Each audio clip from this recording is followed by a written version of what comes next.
반갑습니다.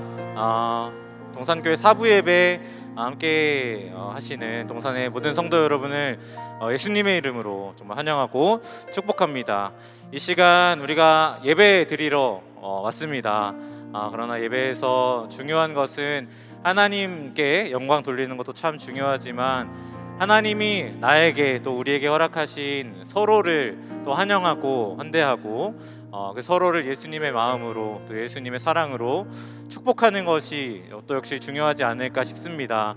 그래서 우리 지난주에는 또 청년이 또 대학이 서로가 서로를 축복하는 시간들을 가졌는데요. 오늘은 옆에 있는 우리 지체들에게 먼저 환대하는 마음으로 이렇게 인사하고 시작했으면 좋겠습니다. 우리 좌우 양옆분들 한번 눈을 한번 바라보시겠어요? 네. 어색하시죠? 네, 만난 지 얼마 안 된 것 같고 우리 그 눈을 바라보시면서 우리 함께하고 있는 우리 대학교구, 청년교구 동역자들에게 이렇게 한번 인사하고 축복해 보도록 하겠습니다. 인사할 때 이렇게 한번 인사해 볼까요? 내 안에 계신 예수님이 당신을 사랑합니다. 우리 함께 이렇게 인사해 보도록 하겠습니다. 내 안에 계신 예수님이 당신을 사랑합니다. 네, 그 사랑의 마음을 담아서 우리 이 시간 서로가 서로를 환대했다면 이 시간 우리가 함께 한 하나님을 찬양하고 높여드리며 나아갔으면 좋겠는데요. 이 시간 함께 모두 일어나서 우리 예수님을 높여드리며 예수님을 찬양하며 하나님께 영광 돌려드리며 나아가도록 하겠습니다. 모두 일어나서 함께 찬양하도록 하겠습니다.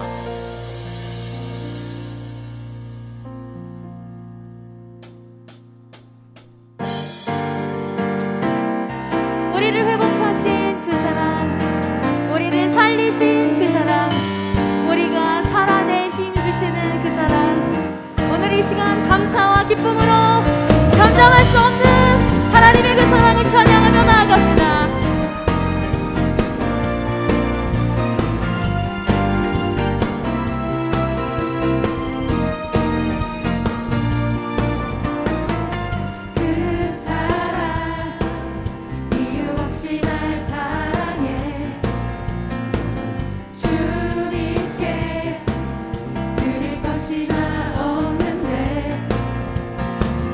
그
주 안에 있네.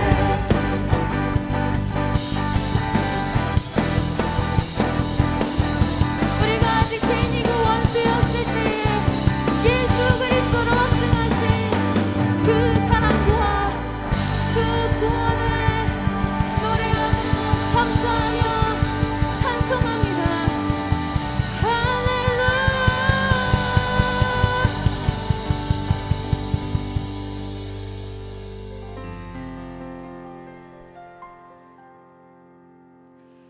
그 사랑으로 살아났고 그 삶으로 초대받았네. 우리 사랑하고 사랑으로 이어지고 이어지네. 그 사랑으로 살아났고 그 삶으로 초대받았네. 우리 사랑하고 사랑으로 이어지네. 우리의 목소리로 그 사랑으로 살아났고 그 삶으로 초대받았네. 사랑하고 사랑으로 이어지고 이어지네. 그 사랑으로 살아났고 그 삶으로 초대받았네. 사랑하고 사랑으로 이어지네.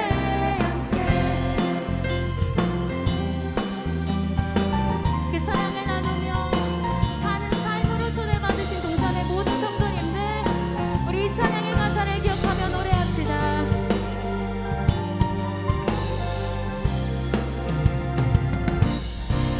우리 향한 예수님의 아름다움,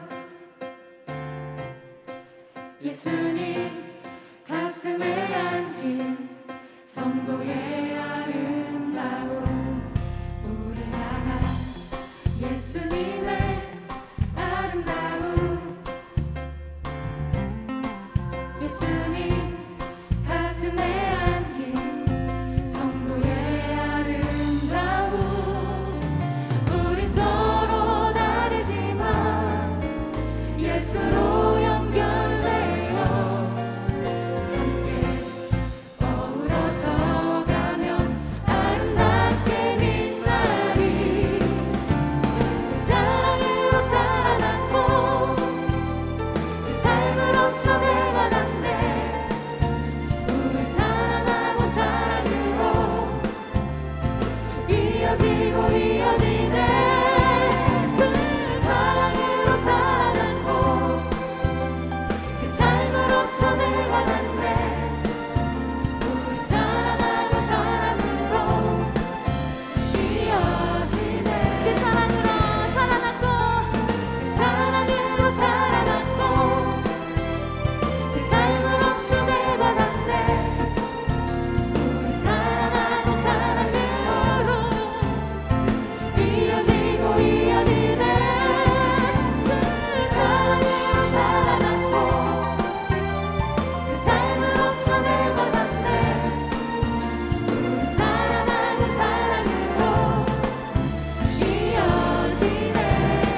주님의 사랑 내 앞에 조용히 다가와 그 땅을 향하여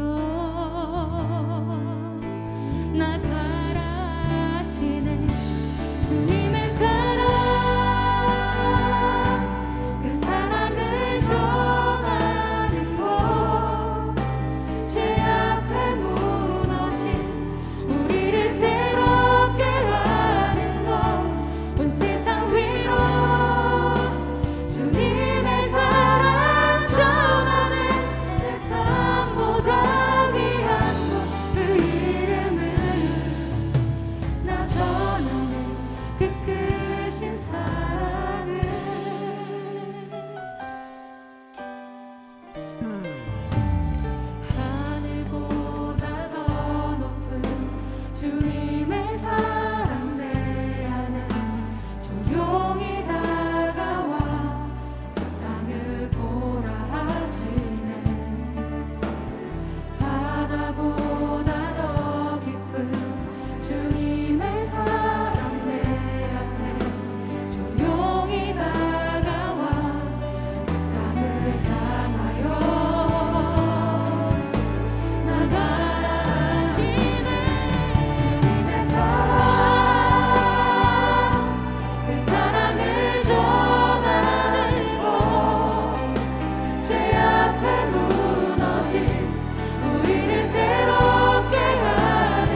사랑하는 하나님, 우리를 예배에 초대해 주심에 참으로 감사합니다. 이번 한 주는 하나님과 잘 살아보겠다고 결단했지만 결국엔 또 이런저런 핑계를 대면서 잘 살아내지 못한 모습을 회개합니다. 오늘의 예배를 통해서 하나님과의 관계가 다시 회복되어지기를 간절히 소망합니다. 하나님, 청년부와 대학부가 선교를 준비하는 과정에 있습니다. 저희에게 다시 선교의 시간을 허락해 주심에 참으로 감사합니다.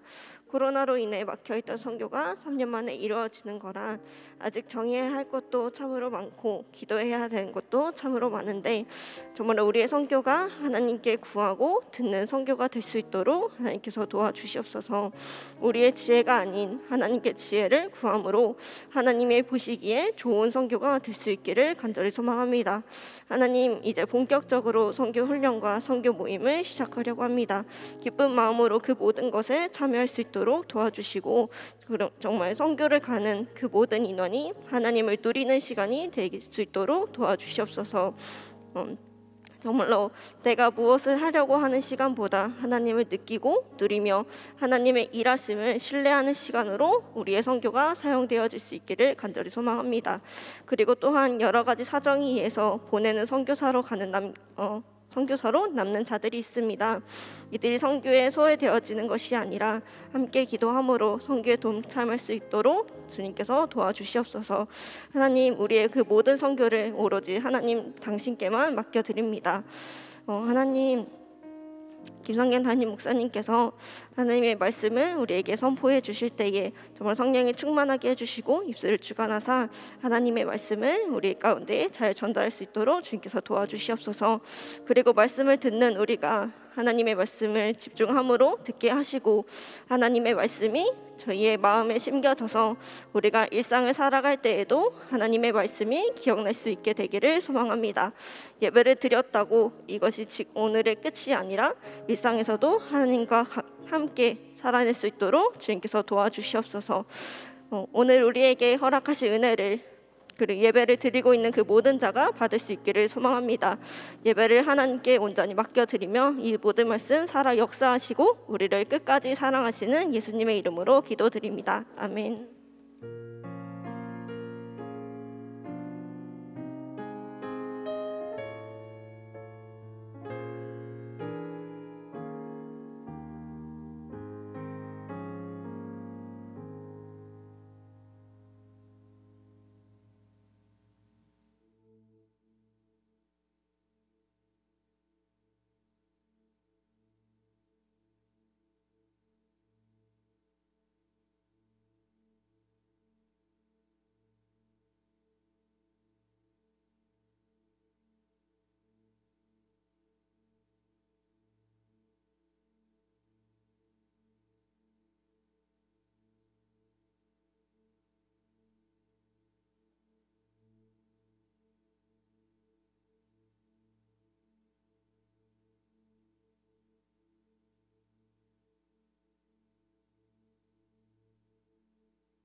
오늘 우리에게 주시는 하나님의 말씀은 누가복음 5장 12절에서 16절까지의 말씀입니다.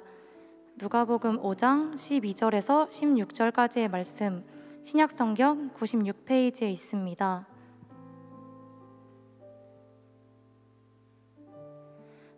찾으신 말씀을 계신 자리에서 한 절씩 교독하시고 마지막 절은 합독하겠습니다. 예수께서 한 동네에 계실 때에 온몸에 나병 들린 사람이 있어 예수를 보고 엎드려 구하여 이르되 주여 원하시면 나를 깨끗하게 하실 수 있나이다 하니 예수께서 손을 내밀어 그에게 대시며 이르시되 내가 원하노니 깨끗함을 받으라 하신대 나병이 곧 떠나니라. 예수께서 그를 경고하시되 아무에게도 이르지 말고 가서 제사장에게 내 몸을 보이고 또 내가 깨끗하게 됨으로 인하여 모세가 명한 대로 예물을 드려 그들에게 입증하라 하셨더니 예수를 소문을 퍼짐에 수많은 무리가 말씀도 듣고 자기 병도 고침을 받고자 하여 모여오되 함께 읽겠습니다. 예수는 물러가사 한적한 곳에서 기도하시니라. 아멘.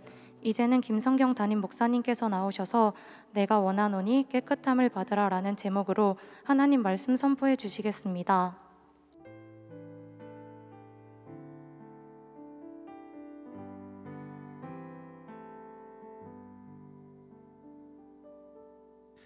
(2022년 6월 5일) 주일 예배 함께 하고 계시는 동산의 모든 가족들 환영하고 축복합니다.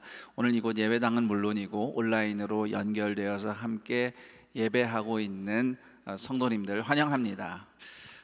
내일이 현충일이죠. 그래서 이 나라에 어려움이 왔을 때 희생하고 또 헌신했던 분들 덕에 오늘 우리가 대한민국 사회를 이루며 이 유산을 물려받았다는 것을 기억하고 기념하는 날이기도 합니다.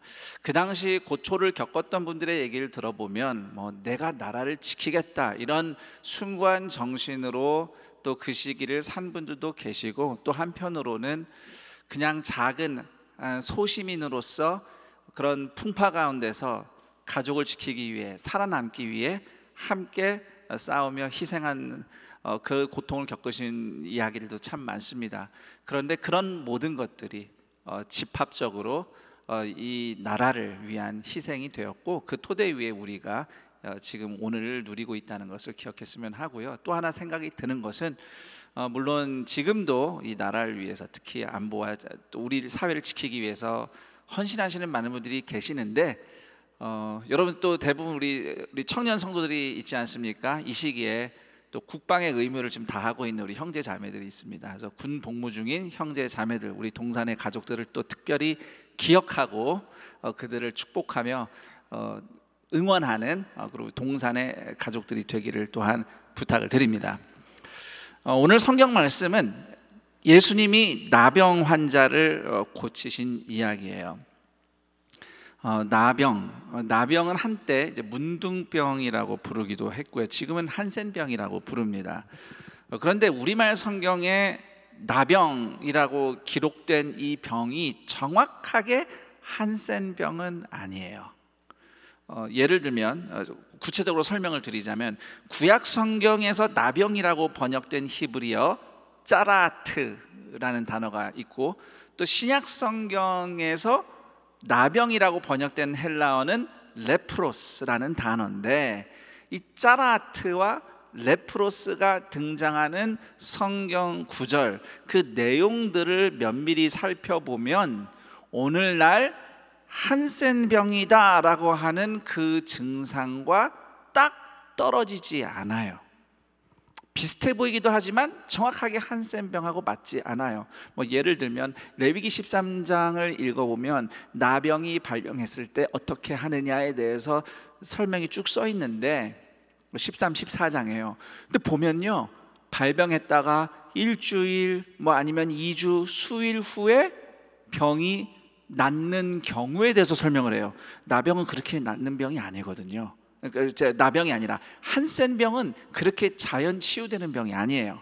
그런데 성경의 나병은 자연적으로 치유되는 시기가 있어요. 그렇기 때문에 이 부분을 봐도 이건 한센병이 아니다. 그리고 실제로 히브리어 짜라트, 또 헬라어 레프로스가 그 당시 성경 외에 다른 그리스 로마 문헌에서 사용될 때 이런 용례들을 보면 우리말로 나병이라고 번역된 짜라트, 레프로스, 이 질병은 사실 다양한 피부 질환을 의미하는 단어라고 볼 수 있습니다.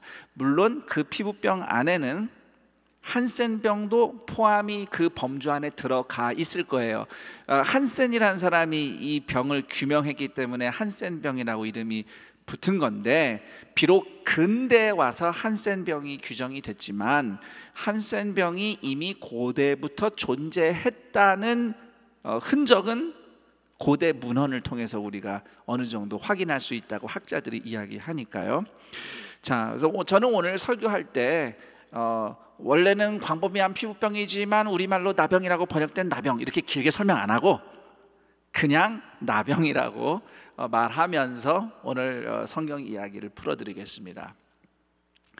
이스라엘 율법에 의하면 나병 환자는 부정해진 사람으로 규정합니다.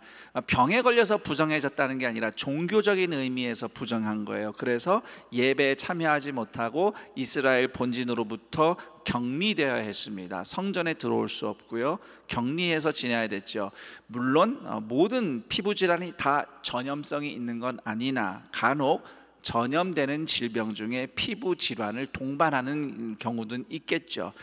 전염성을 걱정해서 격리시킨 면도 있지만 방금 말씀드렸듯이 종교적인 이유로 부정하다라고 규정돼서 일정 기간 격리 그리고 정화, 정결 기간을 거쳐야 했던 것입니다.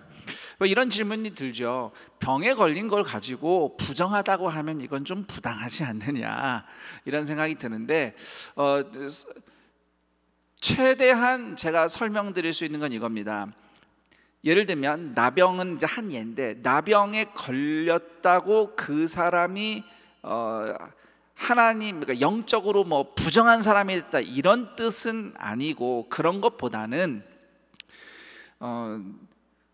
그 율법을 보면요, 어떤 것은 정결하고 어떤 것은 부정하다 이렇게 하는데, 이게 왜 그런지 이유가 다 제시되어 있지 않아요. 예를 들면 소고기는 정결하니까 먹어도 되지만 돼지는 부정하니까 먹으면 안 된다, 이런 음식법들이 있잖아요. 그런데 이 부정과 정결의 규칙은 이스라엘 백성이 평소에 삶의 모든 자리마다 내가 하나님을 섬기는 거룩한 백성이라는 정체성을 인식하고 살 수 있도록 주어진 일종의 코드입니다. 삶의 방식, 코드예요. 그래서 이 나병도, 왜 나병 환자가 부정하냐라고 할 때는, 나병이 발생했을 때 이스라엘 백성은 인간인 우리가 하나님 앞에 얼마나 죄인이며 하나님의 은혜와 깨끗게 하시는 은혜가 없으면 우리가 하나님과 함께 살 수 없다, 우리가 정말 영육 정결한 삶을 살아야 된다, 이런 것을 모두가, 환자뿐만 아니라 모두가 환기하고 그런 부분들을 한번 다시 돌아보고 다지는 이제 그런 가르침을 주는 의미에서 저는 나병 환자가 종교적으로 이제 부정하다, 이렇게 해서 율법이 적용된 것으로 저는 이해를 합니다. 그래서 그렇게 여러분도 이제 해석을 하시면 되겠어요. 자, 나병에 걸린 사람은 레위기 13장 보면 스스로 나는 부정하다, 부정하다 외치면서 다녀야 했어요. 그래야 다른 사람들이 나병 환자와 접촉을 안 하고 거리를 둘 수 있기 때문이죠. 요즘 우리가 코로나 기간 동안 거리 두기를 강제로 당했는데, 나병 환자는 스스로 사람들한테 거리 두기 하라고 외쳐야 되는 율법적인 의무가 있었던 겁니다. 이 종교적인 부정함은 접촉한 사람도 종교적으로 부정해진다는 그런 논리가 있기 때문에 거리를 두라고 한 거예요. 그리고 예수님 시절 유대인들 중엔 이런 사람들도 있었대요. 나병 환자가 근처에 있으면은 돌을 던져서, 여기서 저는 이제 돌을 던져서 사람을 맞춘다는 의미보다는 그 사람 근처에 돌을 던져서 가까이 오지 마시오라고 경고하는 이제 그런 사람들도 있었다고는 합니다. 고대인들은 나병이 하나님께서 죄인에게 내린 저주라고 생각했어요. 사실 성경에도 보면 하나님이 벌을 내려서 나병 걸린 케이스가 몇 개 있습니다. 하지만 모든 나병 환자가 저주를 받아서 죄인이어서 병에 걸린 건 아니잖아요. 그런데 옛날 사람들은 그런 인식을 갖고 있었던 것이죠. 그러니까 나병이라고 하면 저주받은 죄인이라는 어떤 편견이, 그러니까 율법이 정한 부정한 상태를 그 율법을 넘어서서 사람들의 편견이 또 얹어진 것이 있습니다. 자, 이렇게 부정한 죄인이라고 규정되어서 사람의 편견까지 더 이렇게 더 씌워져서 격리됐던 나병 환자가 오늘 성경에 보니 한 동네에 머물고 계시는 예수님을 찾아왔어요. 정결함과 부정함을 엄격하게 따지고 구분하던 그 당시 유대인들의 눈에 볼 때 정말 이건 위험천만한 일입니다. 이런 일이 있으면 안 돼요. 자, 그런데 어떻게 이 부정한 나병 환자가 예수님을 만나러 찾아올 수 있었을까? 제가 두 가지 가능성을 생각해 봤습니다. 우선 한 가지 가능성은 합법적으로 하는 거예요. 레위기 13장에 보면 부정하다 부정하다 외치면서 다니라고 했잖아요. 그러니까 이 나병 환자가 예수님 만나러 가는 길에 동네를 다니면서 나는 부정하다 부정하다 외치면 사람들이 알아서 도망가는 거지 이제. 예. 뭐라고 해도 그냥 무시하고 나는 갈 거야 그러면서 부정하다 부정하다 하면 뭐 어떻게 하겠어요? 사람들이 피해야죠. 그렇게 피해서 길을 만들어줘서 예수님을 만나러 갔든지, 아니면 두 번째 가능성은 사람들이 좀 없는 시간에, 뭐 어떤 시간이 사람들이 거리에 없는 시간일까 생각해 봤는데 이스라엘은 한낮에 굉장히 더워요. 일부러 낮에 쉬어야 돼요. 그래서 바깥에서 일하면은 더워서 죽어요. 그렇기 때문에 혹시 그 뜨거운 한낮에 일하다가 말고 다 집에서 어디서 그늘에서 쉬고 있을 때, 한적할 때 이 나병 환자가 몰래 예수님을 찾아간 것은 아닐까.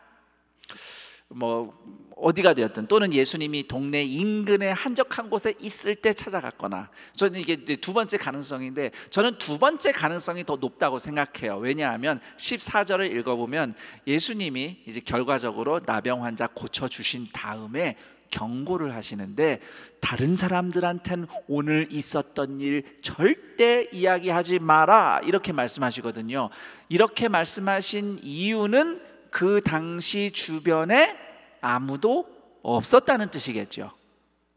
다른 사람들이 다 보고 있는데 다른 사람한테 말하지 마? 이게 무슨 의미가 있습니까? 다른 사람이 없으니까 예수님께서 다른 사람한테 말하지 마라 라고 경고를 하신 것이죠. 그래서 예수님 홀로 계셨을 때, 또는 최소한 그냥 제자 몇 명 정도 있었을 때 나병 환자가 조심스럽게 예수님을 은밀히 찾아온 것이 아닌가, 저는 그런 생각이 듭니다. 뭐 어느 쪽이든 나는 부정하다 부정하다 외치면서 왔든지 몰래 왔든지, 중요한 것은 나병 환자가 어느 정도 위험 부담을 안고, 내가 예수님을 찾아오면 어떤 문제가 일어날 수 있는데 그 문제와 위험을 감수하고 무릅쓰고 예수님을 찾아왔다는 것, 우리는 기억할 필요가 있어요. 자, 그렇게 예수님께 찾아온 사람이 예수님께 이렇게 말합니다. 12절, 주여 원하시면 나를 깨끗하게 하실 수 있나이다. 저 같았으면 주님 무조건 고쳐주셔야 돼요. 저 정말 이제 막다른 골목입니다. 주님이 안 도와주시면 안 됩니다. 저 주님이 응답해 주기 전까지 저 안 가요. 이렇게 좀 강하게 부탁을 드릴 만한데 좀 소극적으로 구하는 것 같지 않아요? 원하시면 깨끗하게 하실 수 있어요 라고 이렇게 조금 직접적으로 부탁하지 않고 돌려서 말하죠. 조금 이렇게 소극적으로 이 사람이 뭐 믿음이 부족한가, 확신이 없어서 그런가 이렇게 생각할 수도 있는데 저는 그렇게 생각하지 않습니다. 여러분은 그렇게 할 수 있어요. 저도 학생 시절에 뭔가 생각했던 대로 안 되고 좌절됐을 때 하나님한테 전에 이런 말씀 드린 적 있지만 하늘의 허공에 정말로 이렇게 삿대질하면서 하나님 지금 나한테 뭐 하시는 거예요? 막 이런 적이 있었거든요. 여러분은 그렇게 한 번씩 해보실 자유가 있어요. 네, 여러분 하나님의 자녀니까. 자, 그런데 이 사람은 여러분하고 좀 달라요. 상황이 나병 환자예요.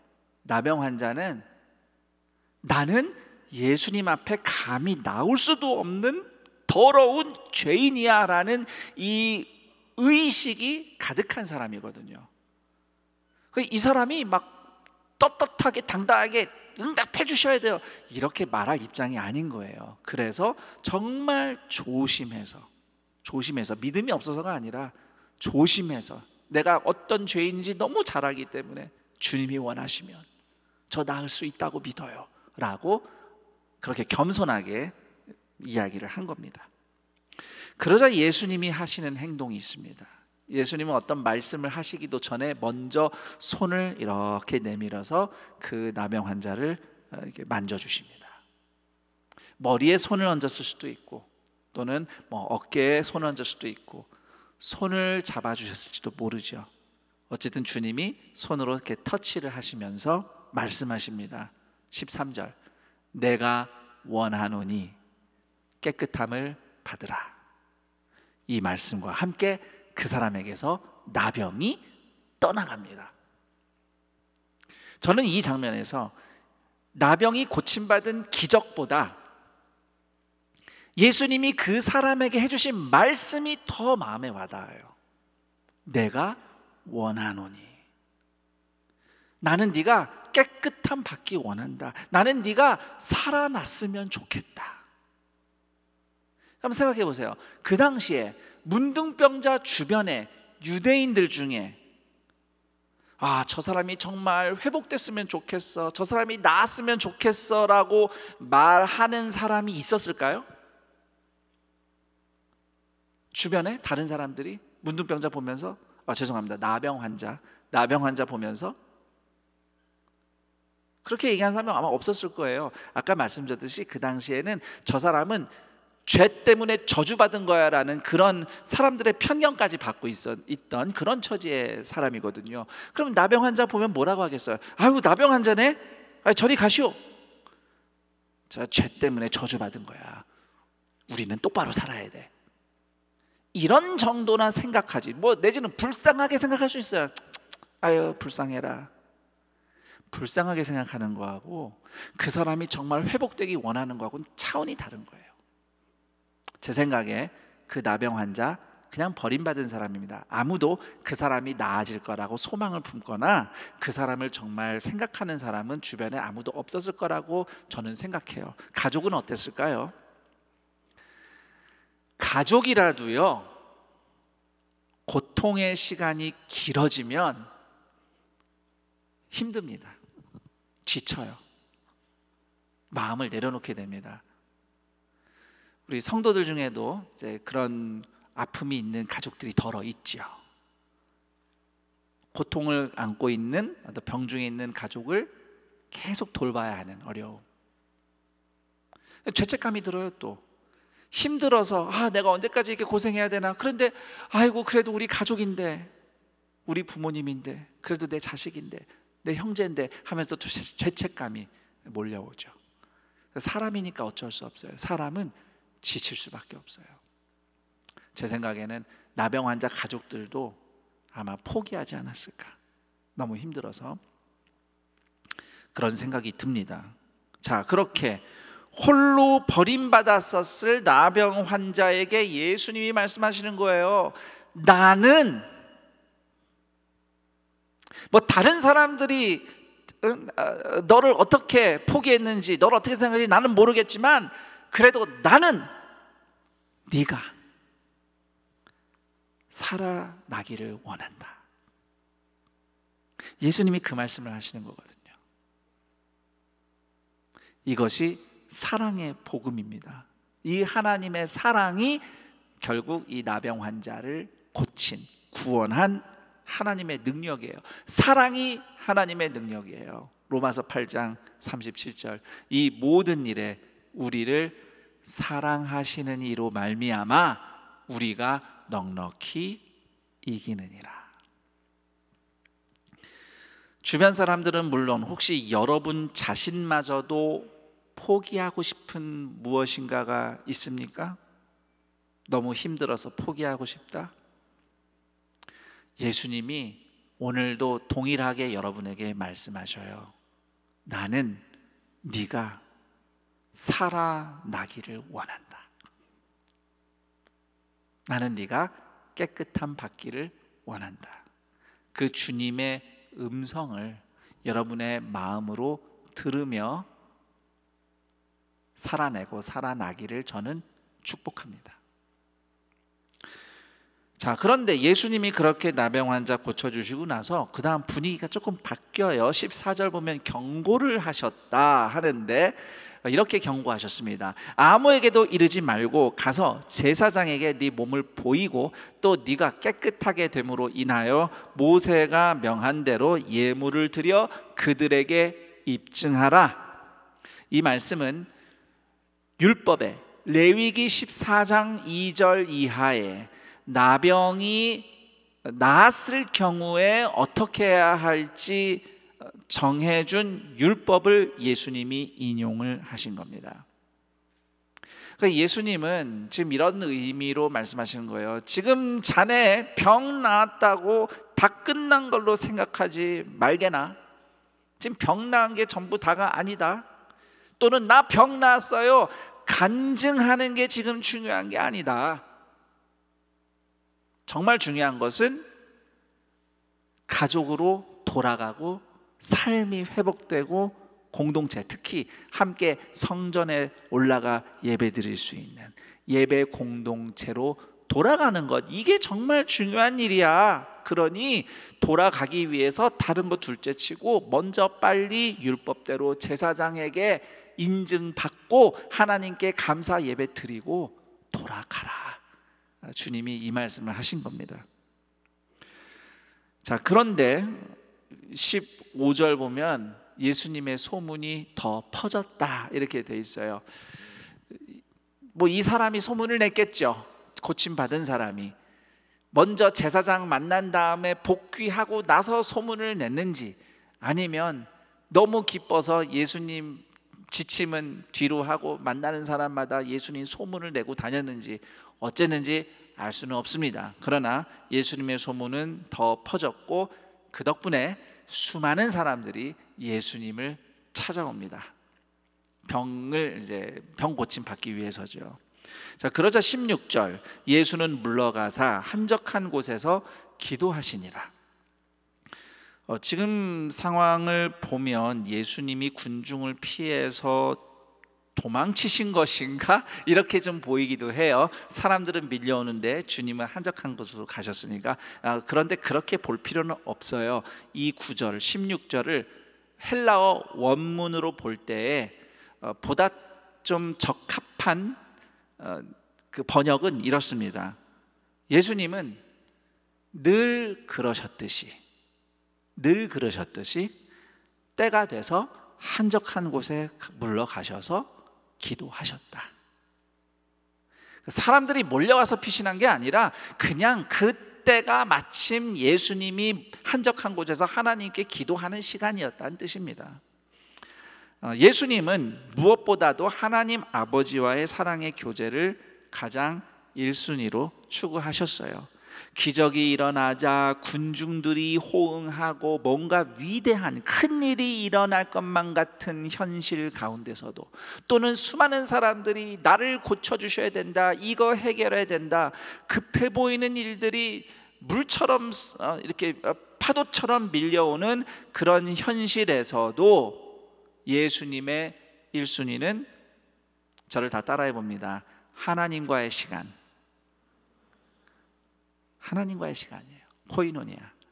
우리 동산의 형제 자매들 역시 어떤 상황에서든 좋은 일이 벌어지는 상황이든 또는 힘들고 어려운 상황이든 여러분에게 항상 1순위는 하나님과 시간을 갖는 코이노니아이기를 당부합니다. 자, 여기까지가 오늘 누가복음 5장 12절에서 16절까지 기록된 성경 이야기에 대한 저의 설명이고요. 오늘 이 말씀에서 같이 얘기 나눌 주제가 많이 있지만 몇 가지 중요한 것만 말씀드리려고요. 우선 오늘 이 이야기가 우선적으로 우리에게 전하는 메시지는 예수님만이 우리의 삶을 구원하시고 고치시는 구원자이시다라는 사실입니다. 성경이 묘사하는 나병이 아까 말씀드렸듯이 정확하게 한센병만은 아니기 때문에 성경에 보면 짧으면 일주일, 길면 수일 내에 자연적으로 치유가 되는 질환이었어요. 자, 그런데 누가복음 5장의 나병 환자는 그렇게 자연적으로 치유되는 질병이 아니었던 것 같아요. 아무리 기다려도 낫지 않는, 아마 정말 한센병이었는지도 모르죠. 그래서 예수님 찾아온 거예요. 예수님 외에는 구원받을 길이 없는 겁니다. 나는 네가 깨끗함 받기를 원한다고 말해줄 사람이 예수님밖에 안 남은 거예요. 이제는 오늘 우리에게도 마찬가지입니다. 나병처럼 우리 스스로 해결할 수 없는 우리의 죄와 실패와 연약함을 하나님께 용서받고 깨끗하게 되도록 예수님이 십자가에서 죽으셨습니다. 그런 우리에게 예수님만이 구원자이신 겁니다. 부정한 나병 환자에게 기꺼이 손 내밀어 만지셨듯이 죄 없는 예수님이 죄인이 져야 할 십자가 위에 손을 얹고 십자가에 못 박히셨어요. 그리고 예수님은 그 어떤 기적보다 그분 자신이 죽고 부활하시는 기적을 통해서 나를 하나님과 이어져 살아나게 하신 구원자이십니다. 예수님 덕분에 나병으로부터 고침받은 사람이 가족과 다시 이어지고 예배와 다시 연결되었던 것처럼 하나님과 이어져서 살아난 사람은 가족과 이어지고 사람과 사람이 다시 이어지고 함께하는 예배로 연결되는 것입니다. 우리가 깨끗하게 살아나기를 원하시고 실제로 우리를 정결하게 고치시는 유일한 구원자는 예수님뿐입니다. 자, 그런 예수님을 우리는 어떻게 대하고 있는가? 우리의 자세를 돌아보게 하는 장면이 있죠. 오늘 성경에 예수님을 찾아온 나병 환자의 모습입니다. 앞서 설명드렸던 것처럼 나병 환자가 예수님을 찾아오기 위해서는 감당해야 할, 통과해야 할 난관이 많다고 제가 말씀을 드렸어요. 우선은 율법의 정죄, 당신은 부정하다라고 하는 율법의 정죄가 있어요. 그리고 자신처럼 부정한 자를 거절하고 제한하는 그 당시 사람들의 정서와 문화가 있습니다. 또 혹시 예수님 만나러 가는 길에 사람들이 멸시하거나 또는 어떤 사람들에게서 봉변당할지도 모르는 위험, 그 위험을 무릅써야 했어요. 또는 부정하다 부정하다 외치면서 갈 때에 사람들이 나를 더럽다고 피해서 도망가는 모습을 보면서 내가 받는 부끄러움과 상처, 그 부끄러움과 상처를 또 감당해야만 했죠. 나병 환자는 그런 위험과 어려움을 무릅쓰고 예수님을 찾아온 겁니다. 이렇게 예수님과 함께 하기 위해서 어려움과 위험을 무릅쓴 나병 환자의 믿음, 그 믿음에 우리는 주목할 필요가 있습니다. 자, 분명히 사람이 예수님을 만나는 구원은 근본적으로 하나님의 은혜로부터 시작됩니다. 내 믿음이 좋아서 구원받는 게 아니에요. 내가 착하게 잘 살만한 사람이어서 구원받는 게 아닙니다.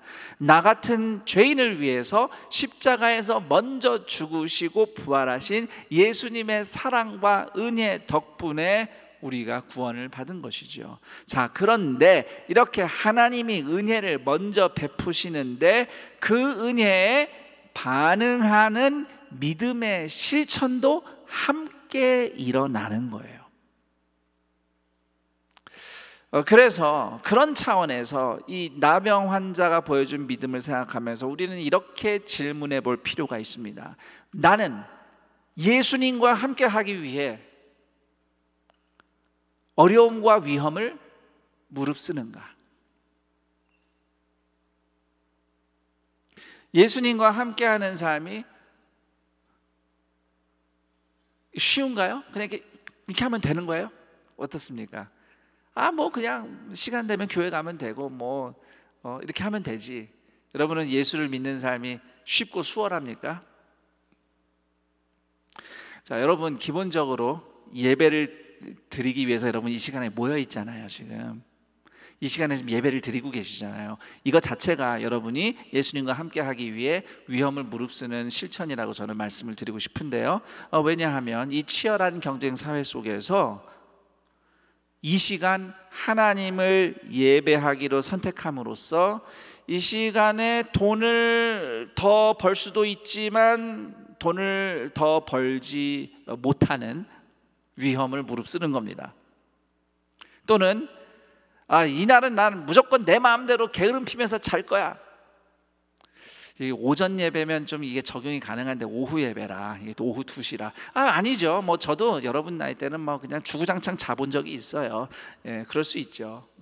그냥 오늘은 내가 마음껏 잘 거야. 나는 오늘 완전히 게으름 데이야 라고 내 마음대로 쉬지 못하는 위험을 무릅쓰고 여러분 오늘 이 예배 함께 하고 계시는 겁니다. 지금 여기 이제 우리 대학생 성도들도 있죠. 비전누리 식구들. 여러분 고3 시절에 예배 생활 어떠셨어요? 고3들 사실 주일에 예배 드리러 교회 오기 참 부담스럽잖아요. 그렇죠? 그런데 예배 드리는 고3 학생들이 있어요. 그 시간에 공부를 더 못할 위험을 감수하고 예배에 참석한 거죠. 여러분 지금 올해 동산교회 고등부 1, 2, 3학년 중에 예배 출석률이 제일 높은 학년이 3학년이라는 사실을 꼭 알아주셨으면 합니다. 고3의 예배 출석률이 제일 높습니다. 이게 이례적이라고 해요. 올해 들어서 저는 하나님께 예배하며 또 기도하며 교회 공동체에서 함께 만나는 이 교제를 가장 소중하게 1순위로 여기며 신앙생활하며 대학 입학을 위해 진로를 위해 애쓰는 모든 고3 우리 동산의 가족들에게 애쓰고 수고한 만큼 하나님의 응답과 은혜와 열매가 있기를 축복합니다. 자, 이렇게 예배 드리는 것부터 시작해서요, 우리 일상에서, 가정에서, 일터에서, 학교에서, 사회 속에서 그리스도인으로 살기 위해, 예수님과 함께 하기 위해 뭔가 선택할 때마다 우리는 뭔가 감당해야 될 것들이 있습니다. 때로는 그것이 손해일 수도 있고요, 어떤 어려움일 수도 있고 위험을 무릅써야 할 수도 있죠. 올 여름 여러분 우리 청년 대학교에서 특별히 이제 단기 선교를 준비하죠. 물론 올해는 아직 코로나 때문에 해외로는 아니지만 국내에서 여러 활동들을 합니다. 그런데 여러분들이 그런 활동에 참여하는 것 자체가 사실은 여러분 삶에 여러 선택지가 있는데 어떤 것들을 좀 어떤 위험이나 어려움과 손해를 감수하면서 이 길을 또 선택하는 거거든요. 이것뿐만 아니라 수많은 상황이 있습니다. 이것이 대가 지불이에요. 분명히 예수님은 우리에게 구원을 거저 주셨습니다. 그래서 은혜로 구원받았다고 해요. 그렇지만 예수님이 은혜를 베푸실 때 그 예수님을 믿고 예수님과 함께하는 삶을 살 때는 우리가 지불해야 할 대가가 있습니다. 진짜 예수님을 만난 인생은 예수님과 함께하기 위해서 어려움과 위험을 무릅쓰는 대가 지불을 합니다. 설령 나는 힘이 없고 할 수 있는 게 아무것도 없는, 병들어서 누워있는, 예를 들어서 이런 연약한 처지에 있다 할지라도 그 자리에서, 그 아픈 자리에서 나는 예수님만으로 충분합니다. 나는 하나님을 믿는 힘으로 기뻐하겠습니다. 예배하기로 결단하는 삶 자체가 어려움과 위험을 무릅쓰고 예수님과 함께하는 삶이라고 저는 생각합니다. 그래서 다시 이렇게 질문할게요. 우리 각자에게 질문해 봅니다. 나는 혹시 어떤 걱정과 두려움과 상처, 어떤 이유로 예수님과 함께 하기 위한 선택을 망설이고 있는가? 예수님과 함께 하기 위해 내가 무릅써야 할 것은 무엇인가? 질문해 보시기 바랍니다. 그리고 이제 마지막으로 오늘 말씀에서 정말 중요한 거 한 가지만 이제 말씀드릴게요. 저는 오늘 말씀에서 나병 환자를 친히 손으로 만지며 고쳐주신 예수님의 모습에 주목하고 싶습니다. 사실 예수님이 그냥 말씀만 하셔도 돼요. 말씀도 안 하셔도 돼요. 생각만 하셔도 돼요. 쳐다보지도 않으셔도 돼요. 그냥 하면 다 나을 수 있잖아요. 예수님이 하나님이신데. 그런데 예수님은 굳이 나병 환자에게 손을 얹으신 거죠. 다른 사람들 같으면 아유 저 사람을 왜 만져? 이런 처지에 있는 사람을 예수님은 아무렇지도 않게. 사람마다 안전거리라는 게 있잖아요. 보통 이제 심리적인 안전거리는 한 1m 정도라고 합니다. 그래서 내 주변에 1m로 다른 사람이 쑥 들어오면, 특히 이제 낯선 사람이 들어오면 내가 침해받는 느낌이 들죠. 그래서 미국 사람들이 그렇게 excuse me 하면서 길을 다니는 거예요. 부딪히지도 않았는데 excuse me래. 나는 친절해서 그런 줄 알았어요. 우리나라에서는 그렇게 부딪히고 밟고 지나가도 한마디도 없더구만. 그런데 미국에서는 부딪히지도 않았는데 excuse me? 그래서 되게 친절하다 그랬더니 그게 그런 뜻이 아니에요. 내가 살아보니까 내가 방해받고 싶지 않으니까 나도 너를 방해 안 할게. 그러니까 내 공간에 들어오지 마라는 의미로 excuse me예요. 나병 환자 같은 경우는 어떨까요? 그 거리가 더 멀어지겠죠. 예수님은 가까이 오시는 것 정도가 아니라 그냥 손을 얹으셨어요. 안 그래도 되는데. 사랑을 보여주시려고. 나 너 이렇게 사랑한다. 나 너 생각하고 있어. 그 사랑을 보여주시려고 손을 얹으신 거죠. 저는 십자가도 마찬가지라고 생각해요. 십자가는 분명히 유일한 구원의 길이기 때문에 예수님이 십자가를 지셨습니다만, 또 생각해 보면 그 십자가 죽음을 통해서 하나님의 사랑을 피부에 와닿게 보여주신 거라는 거죠. 십자가 죽음이 인간의 죄에 대해 심판하시는 하나님의 공의를 실현하는 동시에 죄인이 용서받고 구원받는 유일한 길이기도 하지만, 십자가를 지심으로써, 굳이 십자가를 예수님이 지심으로써 하나님이 우리를 얼마나 사랑하시는지 피부에 와닿도록 보여주셨다는 거죠. 그냥 하늘 위에서 얘들아 사랑해, I love you, 하트 니들 내가 너희 얼마나 사랑하는지 알지? 이러기만 하시는 분이 아니라, 또는 가까이는 오셨는데 야 정말 내가 너 구원해주고 싶어, 내가 고쳐주고 싶은데 네가 너무 더러워서 내가 직접 손은 못 대겠어. 그러니까 우리 그냥 악수한 걸로 치고 내가 안수한 걸로 치고 에어 하이파이브 오케이? 자 이렇게 하고 가자. 예수님이 그 정도로만 말씀하지 않으시고 직접 손을 대신 거죠. 심지어 그 더러운 십자가 죽음까지 내려가신 겁니다.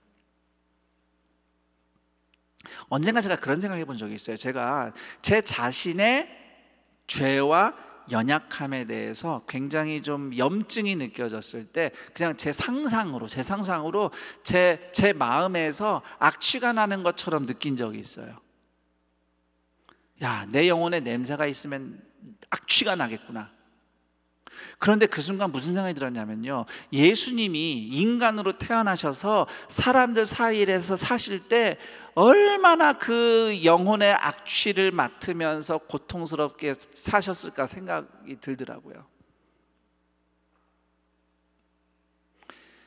그렇게 함께 하신 정도가 아니라 십자가까지 내려가시면서 예수님은 우리를 향한 하나님의 사랑을 확증하셨습니다. 로마서 5장 8절, 우리가 아직 죄인 되었을 때 그리스도께서 우리를 위하여 죽으심으로 하나님께서 우리에 대한 자기의 사랑을 확증하셨느니라.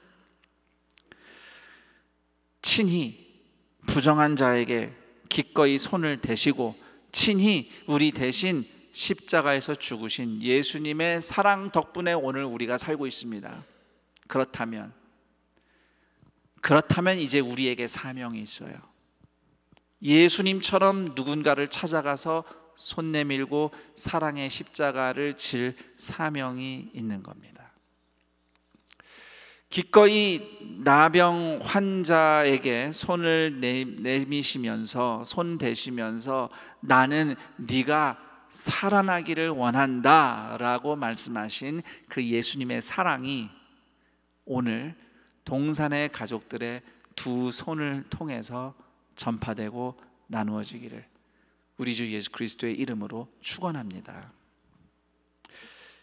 이제 기도하는 시간을 갖겠습니다. 오늘 이 예수님의 이야기, 나병 환자 손 먼저 얹으시고 고쳐주신 예수님, 여러분에게 이 예수님은 어떤 예수님이십니까? 또 예수님이 여러분에 대해서 뭐라고 말씀하시나요?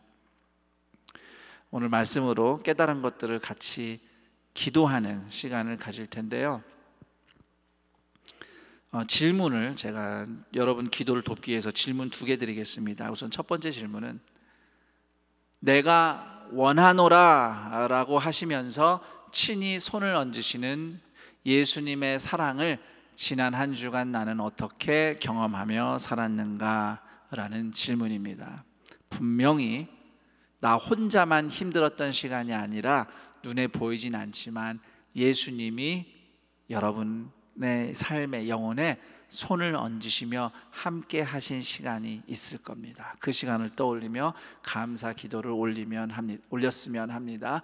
두 번째 질문, 내게 친히 손을 얹으시는 예수님의 사랑이 나의 두 손을 통해 누구에게 어떻게 전달되기 원하는가? 손 댄다고 해서 요즘은 이제 함부로 터치하면 안 돼요. 그렇죠? 예, 배려해야 되겠죠. 두 손을 통해서 예수님의 사랑이 전달된다는 것은 은유니까 여러분, 누군가의 관계에서 나를 먼저 사랑하시며 손 얹으신 예수님의 사랑이 어떻게 표현돼야 할까? 어떻게 전달해야 될까? 누구에게 전달해야 할까? 이 시간 생각나면 그 사람을 축복하며 또 그렇게 그 관계에서 사랑과 섬김으로 살겠노라고 다짐하며 기도했으면 합니다.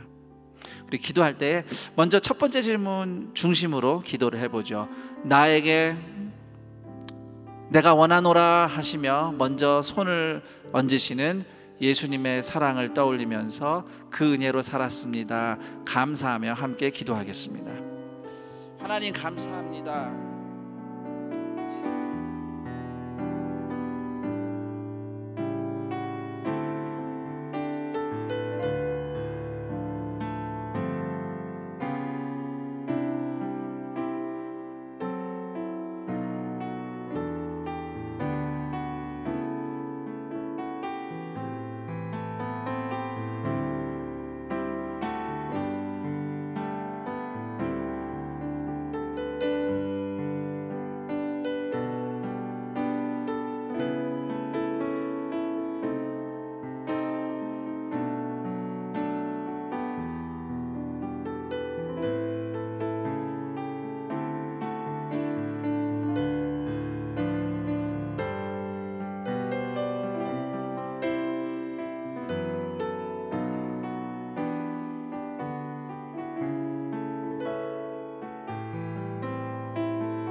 그 다음 기도 질문도 생각하며 기도했으면 합니다. 내게 친히 손을 얹으신 예수님의 사랑이 나를 통해 누구에게 어떻게 전달되기 원하는가? 받은 은혜가 있기 때문에 또 나누는 것입니다. 예수님이 나병 환자를 손을 얹으신 것처럼 우리가 손을 내밀어야 할 사람들은 함께 하기 힘든 사람들, 썩 내키지 않는 사람들, 보통 세상에서는 내가 왜 굳이 저 사람과 함께 하는가 라고 소외당하는 사람들입니다. 내 주변에 나를 통해서 예수님의 손길이 나타나야 할 사람들이 누구인가 떠올리며 그 자리에 내가 함께하게 하옵소서. 또 이렇게 기도할 수도 있겠습니다. 누군가를 통해서 여러분이 예수님의 손길을 경험했었던 적도 있을 거예요. 누군가를 통해서 그분들에 대한 감사의 기도를 올릴 수도 있겠어요. 예수님의 손은 보이지 않지만 예수님의 손을 보여주는 믿음의 사람들의 손은 보이지 않습니까? 한번 이렇게 우리를 통해서, 누군가를 통해서 나도 경험하고 또 저 사람도 경험할 예수님의 손길에 대해서 생각하며 내가, 나의 두 손이 예수님의 손을 보여주는 손길이 되게 하옵소서. 이렇게 결단하며 함께 기도했으면 합니다. 기도하겠습니다. 하나님 감사합니다.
하나님 감사합니다.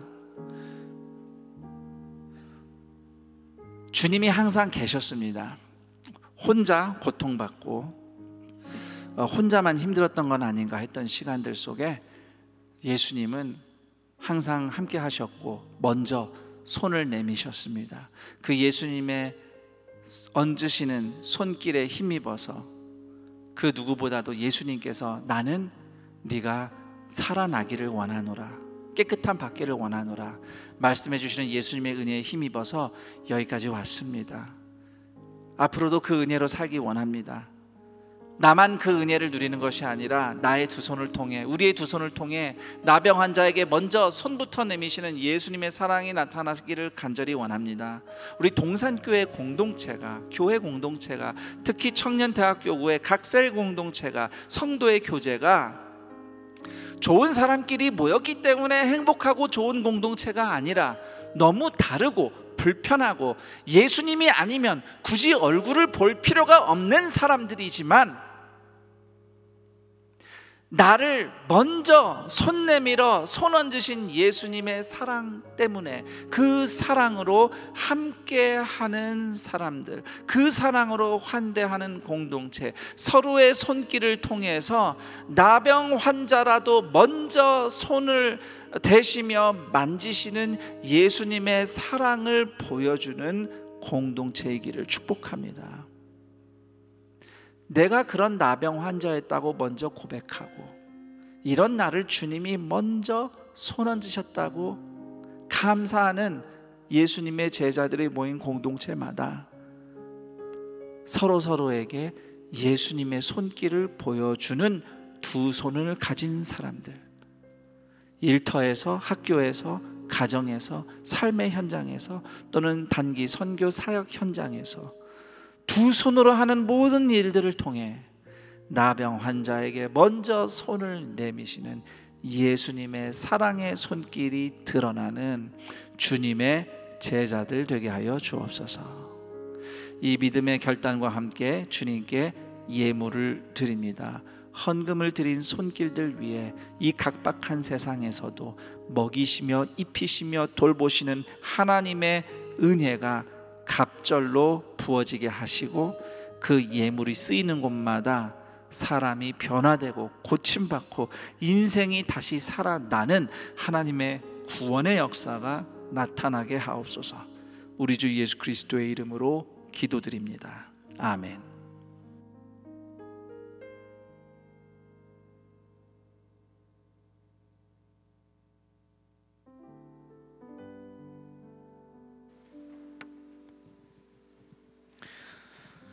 (2022년) 청년교구 더 팔로잉 선교지 신청이 진행 중입니다. 신청 기간은 6월 19일 주일 자정까지입니다. 선교지별 참석 가능 인원에 맞춰서 선착순으로 마감됩니다. 자세한 내용과 신청 방법은 주보에 있는 QR코드나 셀리더를 통해 전달된 링크를 통해 확인하실 수 있습니다. 현재 홍천과 공주는 마감되었고 안산과 제주는 신청이 가능합니다.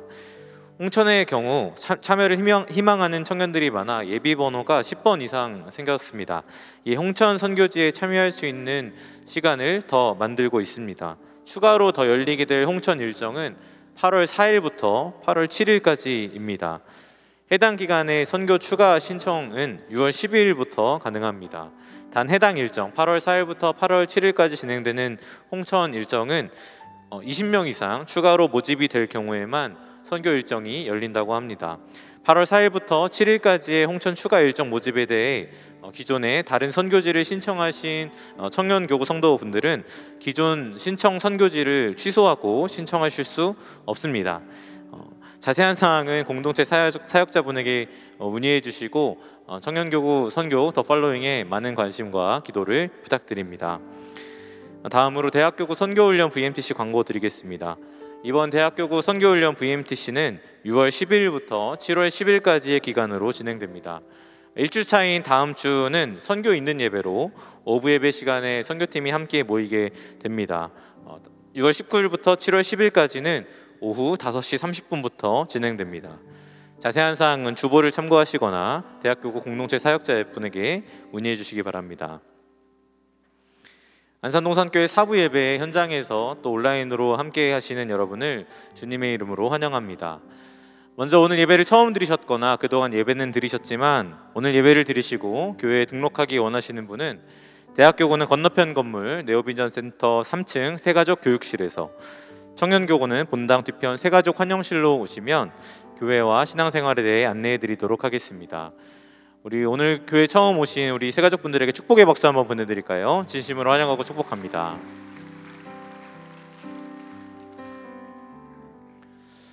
교회 소식 알려드립니다. 선교 있는 예배 안내드립니다. 안산동산교회와 열방이 이어지는 선교 있는 예배가 6월 12일 다음 주일 오후 7시 30분 오부 예배 시간에 본당 1층 큰 수펄에서 진행됩니다. 대학교구 선교훈련으로 또 병행하여 드려지는 이번 선교 있는 예배에서는 안산동산교회 여름 선교팀 전체 파송식과 더불어서 송롱훈, 송은정, 박성훈, 이가영 선교사님들의 파송식이 진행됩니다. 선교를 주제로 이어지는 예배에 성도 여러분의 많은 관심과 참여를 바랍니다. 다음으로 임시당회 안내입니다. 6월 5일 오늘 오후 1시에 당회실에서 임시당회가 진행되었습니다. 다음으로 호스피스 봉사의 모집 안내드립니다. 호스피스 봉사에 관심 있는 모든 분들을 대상으로 6월 18일 토요일까지 모집합니다. 봉사 시간은 주 1회 수요일 오전 10시부터 오후 12시까지입니다. 자세한 사항은 주보를 참고해 주시고 성도 여러분의 많은 관심과 참여를 부탁드립니다. 다음으로 동산타임즈 6월호 발행 안내입니다. 가정의 달에 진행된 다양한 예배와 소식들이 기재되어 있습니다. 성도 여러분의 많은 관심을 부탁드립니다. 기타 모집, 임명, 안내 등의 내용은 주보를 참고해 주시기 바랍니다. 이어서 결혼 광고 드립니다. 이번 주 토요일 새 커플이 아름다운 가정을 이룹니다. 먼저 변호진, 이수민 커플입니다. 혹시 자리에 예배에 참석하셨나요? 손 한번 들어주시겠어요? 계시면? 네, 알겠습니다. 다음으로 이다성, 류주홍 커플입니다. 혹시 예배 참석하셨나요? 오셨나요? 네. 그러면 다음으로 전선호, 진현수 커플입니다. 혹시 예배 참석하셨나요? 네. 우리 이분들께 축복의 박수 한번 보내드릴까요? 네, 하나님이 동행하시는 가정 이루시기를 간절히 소망하고 축복합니다. 이제 마지막으로 다 같이 자리에서 일어나서 은혜 베푸신 하나님께 찬양으로 영광 돌리도록 하겠습니다.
가르쳐 주신 기도로 우리의 믿음을 선포합니다.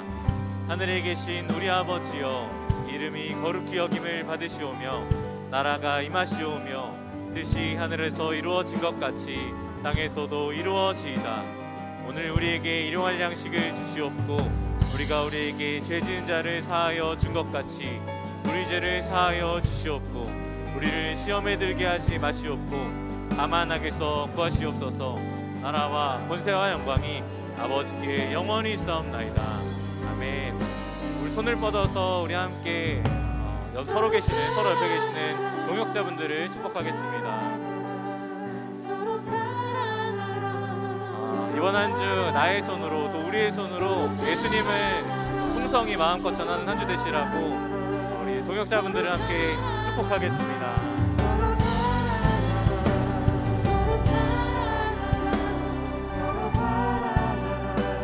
서로 사랑하라. 서로 사랑하라. 서로 사랑하라.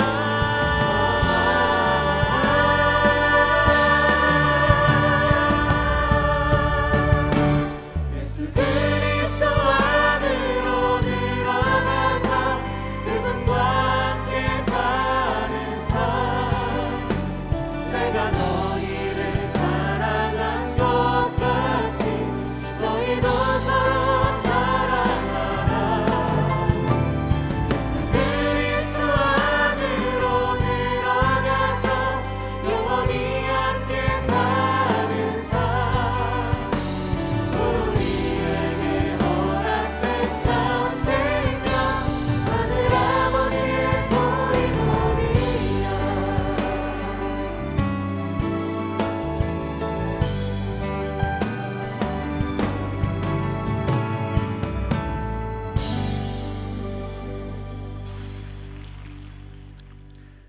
우리 주 예수 그리스도의 은혜와 하나님 아버지의 그 크신 사랑하심과 성령 하나님의 교통, 감화, 충만, 인도하심이 나병 환자에게 먼저 손을 내미시며 우리를 위해 먼저 십자가 지신 예수님의 사랑의 손길 덕분에 오늘도 살아내고 살아나며 그런 우리의 두 손을 통해 또 누군가에게 그 예수님의 사랑이 전파되기를 소망하는 동산의 모든 하나님의 자녀들, 예수님의 제자들의 인생 위에 영원토록 함께 있을지어다. 아멘.